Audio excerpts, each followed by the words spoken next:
Au Bénin, comme dans bien d'autres pays du monde, les défenseurs des droits de l'homme sont menacés pour leurs actions. Et pourtant, la résolution de l'Assemblée générale de l'ONU adoptant la déclaration sur les défenseurs des droits de l'homme prévoit qu'ils doivent être appuyés et protégés dans le cadre de leur activité. À travers la célébration des noces d'argent de cet instrument juridique, ce groupe de 5 juristes dénommé le Quintet entend attirer l'attention des acteurs étatiques sur la situation. Aujourd'hui, nous fêtons les 25 ans de la déclaration des défenseurs des droits humains et nous profitons également pour anticiper les 115 ans de la déclaration universelle des droits de l'homme.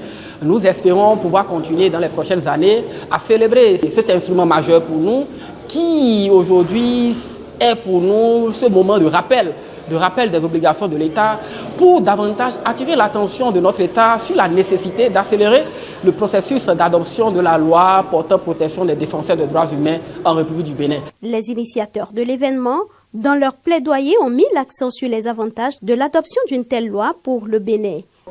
Nous exprimons avec urgence la nécessité d'adopter une loi spécifique de reconnaissance et de protection des défenseurs et défenseuses des droits humains du Bénin, comme le recommandent les Nations Unies.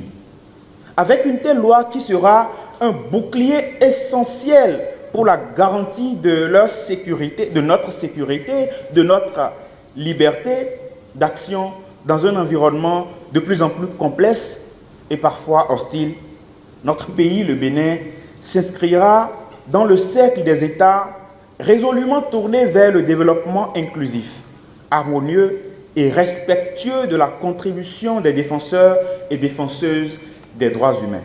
La porte-parole du Quintet se réjouit de la tenue de cet événement. Pour elle, les objectifs sont atteints et la date de ce 29 août 2023 entre dans l'histoire en ce sens qu'elle marque le début d'une nouvelle ère dans la lutte pour la défense des droits humains et la protection des défenseurs de ces droits. Et cette date du 29 août 2023 rentre désormais dans l'histoire d'une génération qui ne demande qu'à voir les droits humains se réaliser dans notre pays. Secondo, au regard des échanges, nous avons compris qu'il y a vraiment une envie forte de libérer davantage la parole, de faire en sorte que chacune puisse s'exprimer, crier comme bon lui semble quand il ou elle a mal, quand ses droits sont lésés. Et pour nous, le Quintet, c'est un peu comme une porte que nous venons d'ouvrir. Aujourd'hui, nous venons donc d'ouvrir cette porte-là à double tour. Elle est désormais donc grande ouverte, comme une lucarne sur les actions qui pour nous seront les prochaines.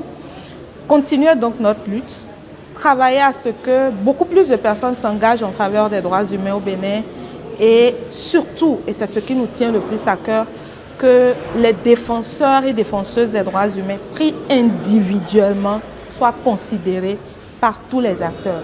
On n'a pas besoin d'être dans une association ou dans une organisation pour que nos actions portent, pour que notre voix porte. La Commission béninoise des droits de l'homme et la Cour constitutionnelle représentée à l'activité ont rassuré les organisateurs de leur accompagnement dans la lutte.